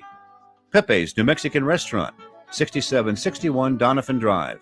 By M1 EP Management Corporation, 915-592-4549. By Mission Del Rey Southwest, 1421 Lee Trevino, with El Paso souvenirs, decor, and gift shopping. Here again, El Paso History with Andrew J. Polk. Thank you all very so much for joining us here for the El Paso History Radio Show, airing live on News Radio 690 KTSM. Got to tell you a bit about what we got coming up for you in future shows here, as we have Jenny Duarte Valdespino chiming in with us here. Do appreciate the comments over on our social media. A lot of people reacting here, and well, it just helps with all those social media things that we do, so we do appreciate all of that. But coming up next week on the show, we're going to be having a extended interview with, well, marking one bit of El Paso's broadcasting history. Going to be talking with the soon-to-be departing general manager of KVIA, Kevin Lovell, in a recorded interview, talking about his long history and his involvement in El Paso broadcasting, and even tracing a little bit further back of it, such as why one of the very foundational stations not around anymore in name was referring to El Paso and not a, well, plant based in the ocean kelp. But we'll talk more about that here. KELP, if you may remember the name there. Exactly. So we'll be having that for you on next week in our pre-recorded interview with him. So, of course, here joining us in studio, as you're hearing remark on the shows that we have coming up here, we are joined by Patricia Kiddney and Woody Bear, respectively, with Concordia Cemetery, and again the Southwest chapter of the Railway and Locomotive Historical Society, though you're technically both with that. Again, it would be remiss in not pointing that out. Absolutely. So, but we're talking specifically about the upcoming events for Memorial Day this hour for Monday, May 30th at Concordia Cemetery, because there's a whole lot to mark here. We were talking a little bit before the break and even then during a break about the military history, and we had some of these pictures popped up here, some of the ones I was able to find from the Library of Congress showing out some of the times there were various units. This is actually, I think, the first Pennsylvania artillery from 1916, the full unit pushed there. So in the midst of the punitive expedition and the guarding of the border here, as well as then a National Guard unit that was stationed here during that time period, as well as, in and around there, a lot of encampments, a lot of guarding, a lot of things going on. So that's just one slice of the history we're talking about here. And that is then further memorialized and going to be talked about during the events coming up during, again, Memorial Day, Monday, May 30th. And so when it comes to talking about it within the context of the cemetery and doing the work on it, of course, we'll have the flags marking the graves of those that serve, the ones that you have identified that you've mentioned here. But there's a whole lot more events going to be going on around it. I mean, that part of it is kind of foundational, but then you then springboard on to talk about a whole lot more than just that. That's right. First of all, the Buffalo Soldiers motorcycle group of El Paso are responsible for placing the flags at the memorial. And this is their donation, their dedication. So we now have a United States flag flying 24/7 because about a year and a half ago, we were able to obtain solar lighting to keep that large flag lit during the night. Very important. Very Absolutely. important. And then on special occasions, they do put out the Buffalo Soldier flags, the 6 flags there. Mhm. And they will be having the flags up again from Friday through Monday for us for Memorial Day. So we also have, I wanted to talk a little bit about the maintenance that's required, the process for Concordia Cemetery. We receive calls by the hundreds of asking questions, and I think we could define it as this. Concordia Heritage Association formed in 1990 because the overall cemetery was not on a regular maintenance program. There's so many different components and owners and each and some would work, but overall the weeds were high. There was vandalism. There were illicit activities 24/7. There were homeless living in there. So our association was formed, and in 2000, the county contracted with Concordia to give us the responsibility of maintenance, protection, and preservation. We do not have anything to do with the burials. We do not, we refer people on over to various people. The Zamorano Monument Company is the one who's recognized in the county for opening and closing and working with the funeral homes for burials. But what we do then, the maintenance department works currently 5 days a week, Tuesday through Saturday. And they work from 7 in the morning or 8 o'clock in the morning until 12 noon at the cemetery. And they are doing the trimming and the watering and removing the debris, keeping the roads filled or secure, filling sunken graves. And we've had a real difficult time the last 2 years because the community service workers who were assigned 2 days a week from on Wednesday and Saturday, that program was suspended due to the pandemic. Okay. That So makes unfortunate sense. Then we had 2 people, 2 physically walking with weed eaters. Oh, wow. You can't just ride a mower. Everything is humble jumble. Yep. And you have to go on foot. And so those 2 people worked, Eddie Cita and Stephanie Hernandez, 5 days a week, chopping weeds, watering. Wow. And just recently in February, where we able to restart the community service program, which is made up of people working off hours and financial restitution for crimes that they have been convicted of. So again, the way you all keep this up is important and certainly significant here. Do you know offhand what is the oldest grave you have traced in Concordia? We have traced one that physically has a headstone is in 1868. Mm-hmm. And I want to say that's this one here. It's not. Well, this one I want to say It's it has old. an 1868 date Well, on it, maybe of a start point here as opposed to an end date. Though. I don't know. That one I'll have to research, but one that we have identified, and there's a large headstone. So that's the one that we have physically traced it. It's in the books. It's an official one. So again, the history contained there, and of course, the very relevant history from Memorial Day is significant and important here. So we're going to be talking more about this, and again, what's going to be coming up here in the further history of the preservation, even on its own here, coming up with the next segment on here on the El Paso History Radio Show. Again, joining us here in studio are Patricia Kiddney and Woody Bear, talking about these events coming up and how you can get involved with it. So back after this next break with more on the El Paso History Radio Show here on News Radio 690 KTSM. El Paso History TV is now available for free on YouTube.com. Take a look at recent ABC 7 news reports by Bernie Sargent on El Paso History TV about Waco tanks, the Franklin Mountains, Concordia Cemetery, and more. The YouTube channel also has more than 100 videos about El Paso history with lectures, documentaries, and various history clips. Go to youtube.com/El Paso History TV and find out how Texas history begins in El Paso. Pepe's New Mexican Restaurant and Cantina serves the old Griggs Mexican food recipes in a new location at 6761 Donovan Drive. Enjoy great New Mexican food with cold beer and the one and only margarita from the cantina. The managers and cooks from the original Griggs restaurant serve tacos, combination plates, and sopapillas. Get the best Mexican food in the valley at Pepe's New Mexican Restaurant and Cantina, 6761 Donovan, near Loop 375. Call 877-2152. What's done more to improve overall health and wellness, modern medicine or personal hygiene? Actually, it's both. But considering that bathing went mainstream in the 1800s and brushing your teeth in the 1900s, isn't it time for something new, like cleaning your nose? After all, your nose is the body's air filter for trapping dirt and germs, the first line of defense against allergens, bacteria, and viruses from getting into your lungs. But how do you clean your nose? With Navage. Navage isn't medicine, it's more like plumbing.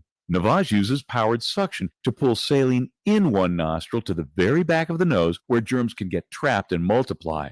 And then out the other nostril, flushing out mucus and microbes so you can breathe better, sleep deeper, snore less, and stay healthier. Join over 2 million others and find out for yourself how refreshing and easy to use Navage is. At Navage.com, Walgreens, CVS, Rite Aid, Target, Bed Bath, and Walmart. Navage. Clean nose, healthy life. Hey El Paso, Ivan Ochoa here, General Manager of Sunland Park Chrysler Dodge Jeep Ram. Once again, we were El Paso's #1 dealer in Chrysler, Dodge, Jeep, Ram sales in April. Thank you El Paso and surrounding areas. The Memorial Day sales event starts now at Sunland Park Chrysler, Dodge, Jeep, Ram, Fiat. And there's never been a better time to get more for your old car, truck, or SUV. Even if you owe thousands more than it's worth, we want it so you can save big on every new and certified pre-owned vehicle in our huge inventory. 2022 Ram 1500 trucks with 0 APR for 60 months. All new 2022 Jeep Wagoneer full-size SUV with third-row seating. 0 APR for 60 months. 0 payments for 90 days. Plus, we have aggressive lenders with great rates and terms, even if your credit is less than perfect. All military personnel and all first responders receive an additional discount. Thank you for your service. Sunland Park Chrysler, Dodge, Jeep, Ram, Fiat. Where buying a car is fun. At I-10 at Sunland Park Drive or online at sunlandparkdodge.com. Estamos en tu esquina, El Paso. El Paso Strong. Includes factory rebate and dealer discount plus TTNL. 0 APR 1667 per thousand financed. On select vehicles with approved credit. Offers not combined.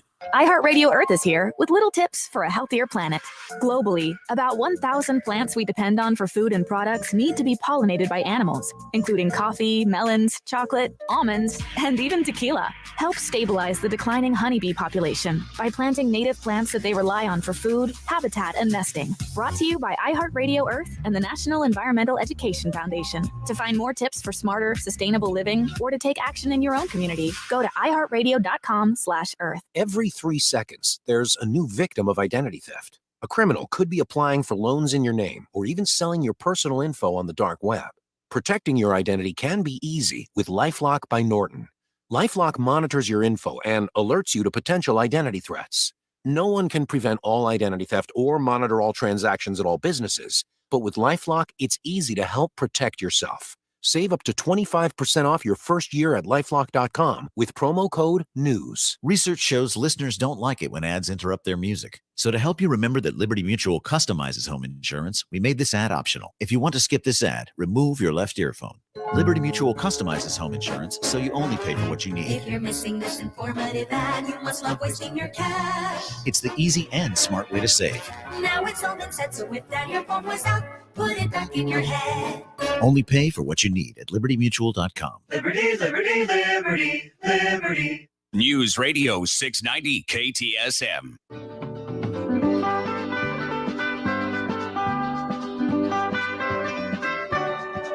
And now, let's turn back the pages of time and return to the El Paso History Radio Show. Brought to you by Patrick Tuttle, Coldwell Banker Heritage Real Estate, 915-588-1850. Pepe's New Mexican Restaurant, 6761 Donovan Drive. By M1 EP Management Corporation, 915-592-4549. By Mission Del Rey Southwest, 1421 Lee Trevino, with El Paso souvenirs, decor, and gift shopping. Here again, El Paso History with Andrew J. Polk. Welcome back here to the El Paso History Radio Show, airing live on News Radio 690 KTSM. Coming up this week, only in El Paso, Inc. Builders are waiting months for utility connections, why it's getting more difficult to turn on the lights at new developments. There are still no plans in sight for several vacant schools in the El Paso Independent School District. And from Coronado football to Harvard and Wall Street, Ryan Darnell knows how to compete. El Paso's business journal, El Paso Inc. is available for home or business delivery and available online at elpasoinc.com for online subscriptions. One of our other sponsors we, of course, have to remind you about, talking about El Paso history. A better way to really visualize it and even get into your own home, the flavor of it anyway, will be Mission Del Rey. MissionDelRey.com or their 12,000 square foot showroom on Lee Trevino. Mission Del Rey Southwest has just about anything you could want or need, or anywhere in between when it comes to souvenirs, jewelry, gifts, and decor. Having been out to their warehouse, there's always something to surprise you there, particularly their restock of local products when it comes to, well, things you can eat specifically, and really getting the literal flavor of the Southwest and our region there is, well, they've got a great selection and you really need to go see it for yourself here. You can, again, find them online at missiondelrey.com. That's missiondelrey.com, or give them a call at 915-440-2140. That's 915-440-2140. And make sure to mention the El Paso History Radio Show. You heard it here for a discount here. But joined in studio right now by Woody Bear and Patricia Kiddney, talking about some of the events that we have coming up in and around the region. We were talking again first hour about the El Paso Train Show, and also, of course, marking the occasion of Memorial Day later this month over at Concordia Cemetery. And we've got a whole bunch of events we've been talking about there. Of course, the reasons to do it are significant and very worthy of discussing. But then also you have, all that day, you mentioned some of the presentations. It starts at 10 a.m. that day on Monday, May 30th. No, it's not just a day off. It's also a good way to go and remember those who, again, gave the ultimate sacrifice and for the nation and for our region. You have a whole slew of events, keynote speakers that are going to be going on that day, right? That's right. We're really blessed to have the Fort Bliss Garrison Command Sergeant Major Gerardo Dominguez, who is a native of Anthony. Oh, okay. And he's going to be our keynote speaker this year. And we're also going to be focusing on some of the El Paso, some of the more notable El Pasoans who paid the ultimate price. Mm-hmm. And we're going to be focusing on Lieutenant James Buster Biggs, who was in the Air Force. Mm-hmm. He died October 27th, 1918 in France. And later on, Biggs Airfield was named in his honor. Originally, mm-hmm. This airfield had been named Camp Owen Byrne, Beirne. And this renaming was done in June of 1926. And we have really been excited to have the approval to get a military headstone for Lieutenant Biggs. Oh, wow. Okay. He has a small family one that was placed there at the time. And we've been able to get that approval just recently. And we're also going to be mentioning the names of the people who were El Paso Masons who died in World War I during the period of 1917 to 1918. And there is a World War I memorial, a huge, tall sphere located at the Masonic Gate entrance. And it's dedicated to these people. And there are 8 names on that. And we are looking into finding where they're buried. They're not buried in Concordia. We think they're buried where they fell, probably in France. Makes a certain level but of sense. These people's names will be put forth, and they will be honored as well. So we're really, really focusing on some of the those that are memorialized. As well as you also can be doing some on the talking more about the Veterans Headstone Project. Like you mentioned, trying to find them, one thing, but also just even within Concordia itself trying to find it is, I mean, again, the 56 acres. Again, we don't have a great aerial shot here, but just to kind of give the scope of it, this is a great picture that you all often use in, well, just the promotions of it, because it gives the sense of the scale here. It often goes not quite as far as the eye can see, but your eye can't see much further, is the way I think of it. That's right. That's right. Well, and we do not have a dedicated section for veterans as many cemeteries do. They are scattered throughout where their family plots are. And they, so many of them have no headstone. And I think we started this program about 5 years ago, and we are doing the research to get the documents, the DD 214, and confirming that they are indeed eligible to receive a free military headstone. So one segment is to get those researched and ordered.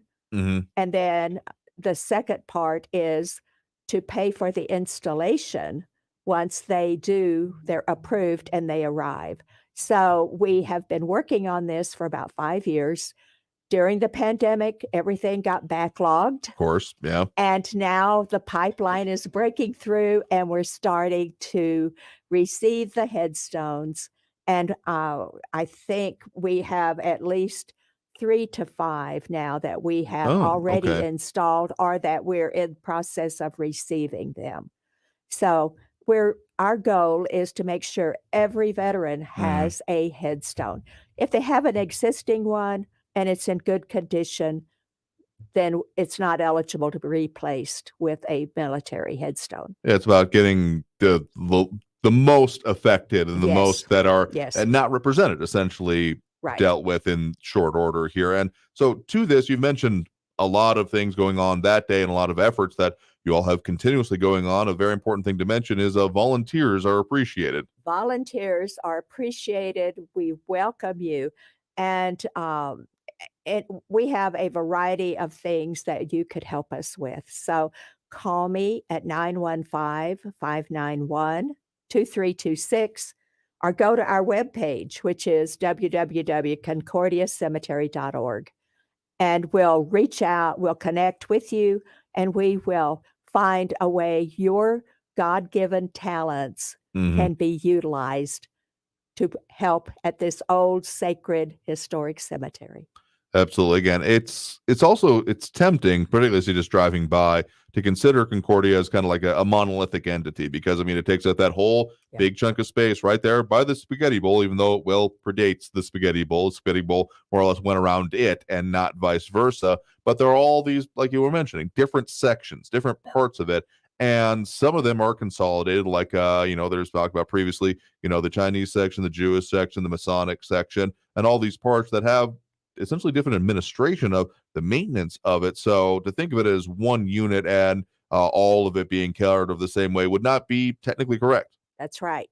where we have security that takes care of, they're there daily. We have random stops at night. They open, they close the cemetery. It is locked at night.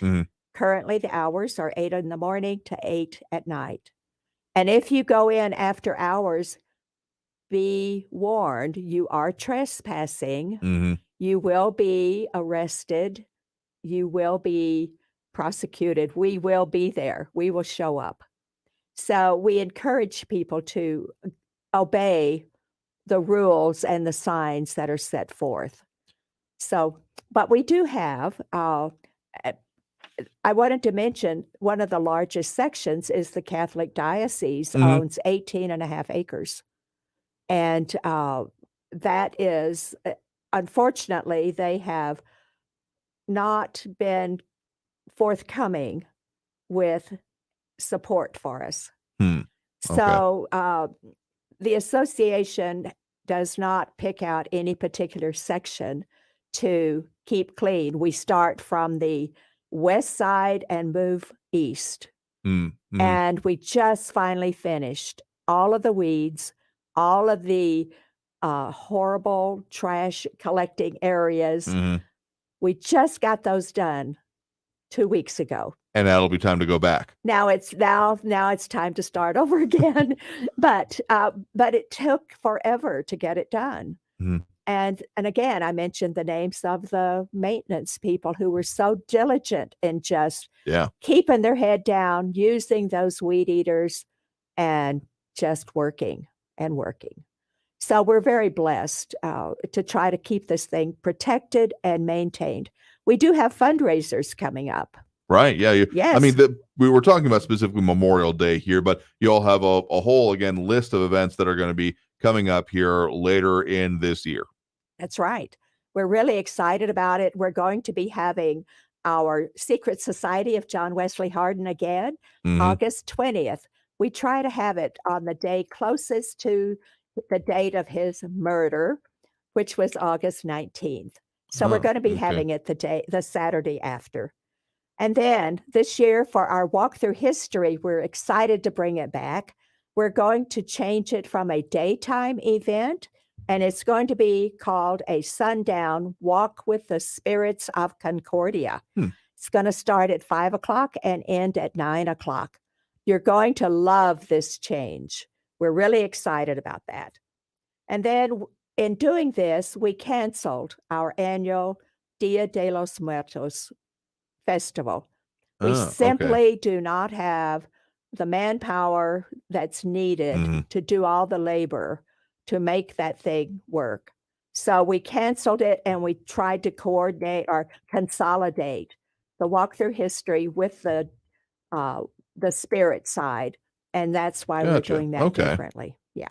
And not to forget, we have Saturday night ghost tours. And we have 2 different ghost tours that do this for us. So it's called Visit the Spirits of Concordia After Dark, with a historically based ghost tour with a paranormal twist. These things are the first Saturday of the month by the Paso del Norte Paranormal Society, and the third Saturday of the month by Lost El Paso Paranormal. So again, if you really want to get into the park, or I guess the whole area after dark, you can. Just there are legitimate ways to do it. Is the very important thing to remember here. And they're not free. These things will cost you $20 a person, and you can go to El Paso's to our website to get their contact information too. So again, those are ongoing and upcoming ones, but again, and very specifically, the one for Memorial Day, that is free and open to the public. That is right. So again, we'll talk more about that. Close out the show here, coming out with this next break here on the El Paso History Radio Show. Again, joining here, this has been Patricia Kiddney and also Woody Bear talking about those events coming up. We'll review those, tell you what you need to know, and how you can get involved with them after this break with more on the El Paso History Radio Show here on News Radio 690 KTSM. Many retired El Paso area homeowners don't know where to begin when it comes to downsizing and selling their home. Patrick Tuttle and his Legacy Home team follow a proven process to help retired homeowners sell faster and for more money. Call Patrick Tuttle at 1850 today and get your home sold faster and for more money. That's Patrick Tuttle at 915-588-1850. Call him today. M1 EP Management Corporation is proud to sponsor the El Paso History Show. If you're tired of the ups and downs of the stock market, invest in real estate. M1 EP manages apartments in El Paso and helps investors buy, hold, and sell property. See the website, m1ep.com. M1ep.com. To learn more about the many benefits and long-term appreciation of investing in real estate, call 915-592-4549. 915-592-4549. Right now, there are young people across the world facing a tough choice. Continue their dream of education or drop out to help their family put food on the table. You can help change their future in a single moment. See how far your support can go at unbound.org. Talk El Paso, weekdays at 4 on News Radio 690 KTSM, breaking down the impact of the news on the borderland and beyond. Brought to you in part by Mission Del Rey Southwest, souvenirs, gifts, and decor. That's Talk El Paso, Monday through Friday, 4 to 6 p.m., right here on News Radio 690 KTSM. This is the story of a very special woman. In a matter of seconds, she turned herself into a great mathematician or an entrepreneur. Her knowledge was limitless and still is. She could also make monsters disappear, especially those that lurked in the shadows under the bed. Once, this woman put back together a teenage girl's broken heart, which had been shattered in 1,000 pieces, just by giving her a bear hug. She masqueraded as a regular person at work, but as a superhero at home. Everyone knows her as Gabriella. I still call her Mom. Your hero needs you now, and AARP is here to help. Find the care guides you need to help, complete with tips and resources at aarp.org/caregiving. A public service announcement brought to you by AARP and the Ad Council. Available now from iHeart, returning for Season 3, is The Restless Ones, an original podcast presented by T-Mobile for Business and iHeartRadio. Join me as I sit down for in-depth discussions with the people at the intersection of technology and business. You'll learn how each of these leaders is building a bridge to what's next and leveraging transformative technologies like 5G to create a more connected and meaningful future today. Listen to The Restless Ones on the iHeartRadio app, or wherever you get your podcasts. News Radio 690 KTSM El Paso.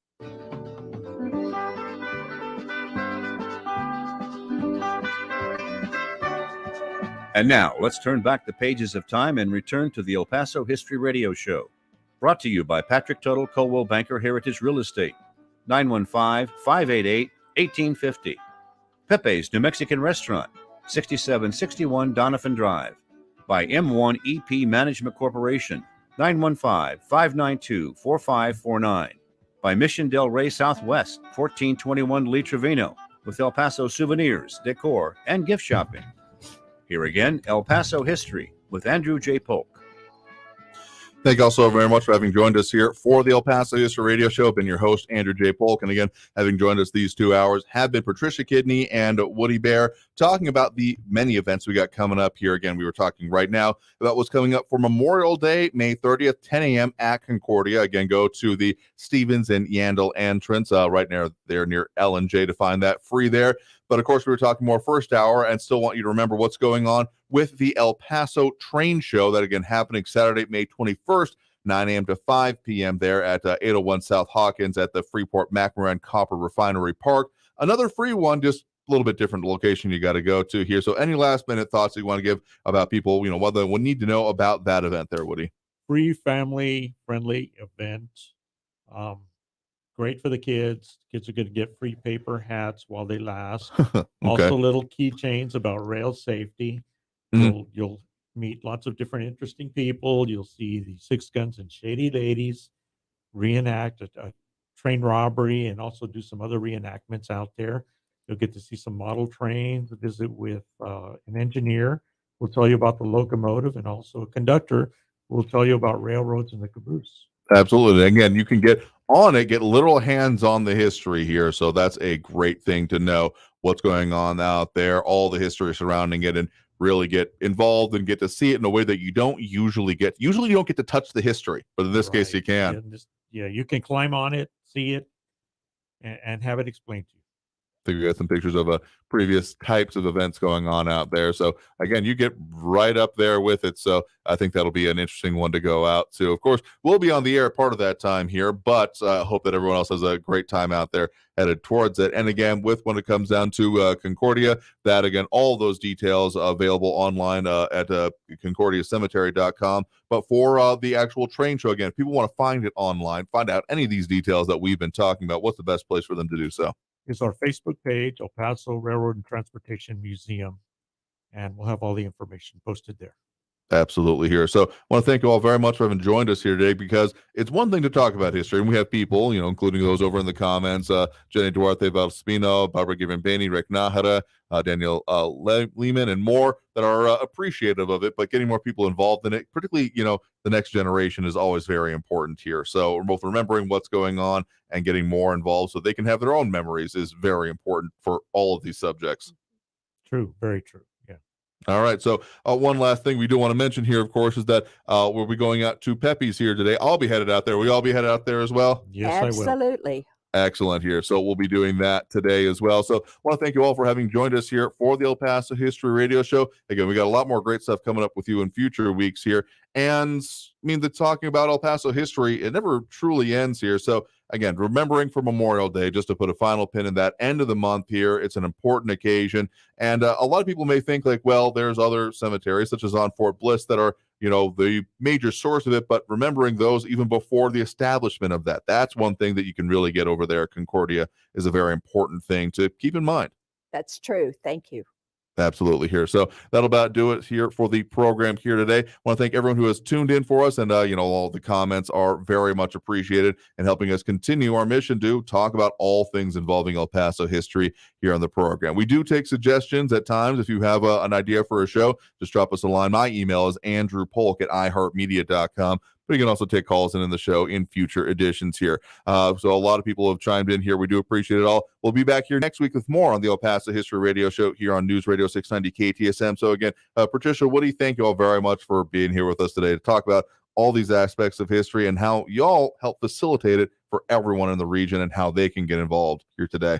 It's our pleasure. Thank you. Thank you. Absolutely here. So we'll be back with you more next week on the El Paso History Radio program. I've been your host, Andrew J. Polk. Thank you all for tuning in and have a great weekend.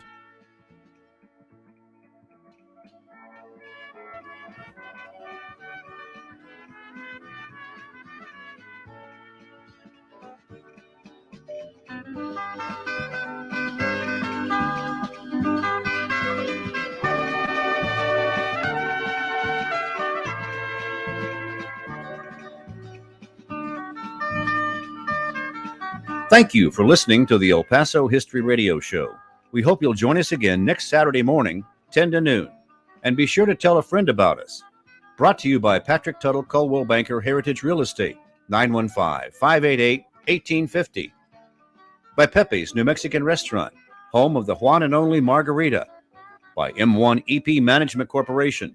By Mission Del Rey Southwest, 1421 Lee Trevino, with El Paso souvenirs, decor, and gift shopping. Thank you for joining us from the studios of News Radio 690 KTSM AM El Paso.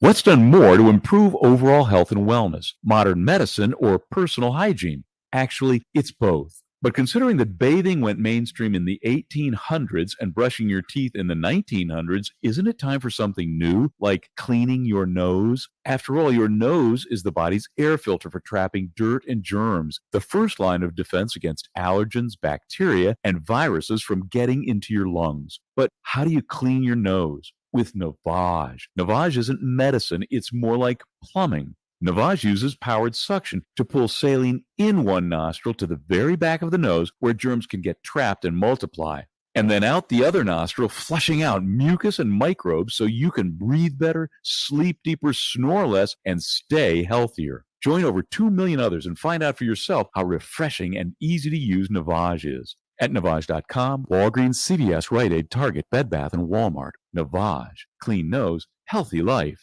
Portions of the following program were pre-recorded. All right, class, let's hear what everyone did this weekend. Jill? Well, I raised my older sister to a big oak tree. It was at least 100 years old. My mom said I must have set a record or something.